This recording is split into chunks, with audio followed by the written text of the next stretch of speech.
مومنو، تم پر روزے فرض کیے گئے ہیں جس طرح تم سے پہلے لوگوں پر فرض کیے گئے تھے، تاکہ تم پرہیزگار بنو۔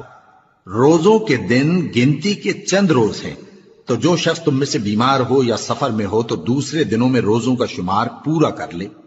اور جو لوگ روزہ رکھنے کی طاقت رکھیں لیکن رکھیں نہیں، وہ روزے کے بدلے محتاج کو کھانا کھلا دیں۔ اور جو کوئی اپنی مرضی سے زیادہ نیکی کرے تو اس کے حق میں زیادہ اچھا ہے، اور اگر سمجھو تو روزہ رکھنا ہی تمہارے حق میں بہتر ہے۔ روزوں کا مہینہ رمضان کا مہینہ ہے، جس میں قرآن اول نازل ہوا، جو لوگوں کا رہنما ہے، اور جس میں ہدایت کی کھلی نشانیاں ہیں، اور جو حق و باطل کو الگ الگ کرنے والا ہے۔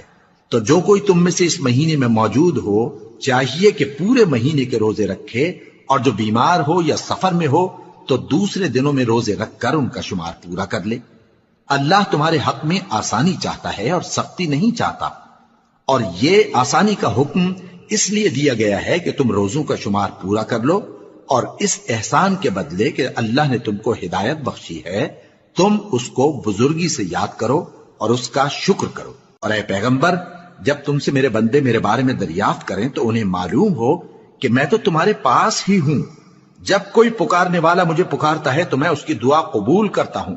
تو ان کو چاہیے کہ میرے حکموں کو مانیں اور مجھ پر ایمان رکھیں تاکہ نیک رستہ پائیں۔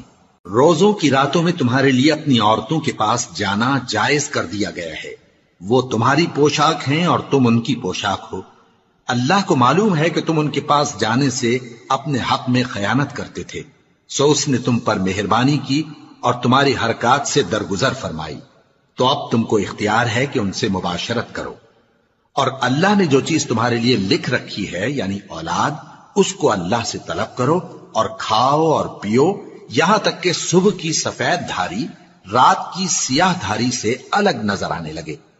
پھر روزہ رکھ کر رات تک پورا کرو، اور جب تم مسجدوں میں اعتکاف بیٹھتے ہو تو ان سے مباشرت نہ کرو، یہ اللہ کی حدیں ہیں، ان کے پاس نہ جانا۔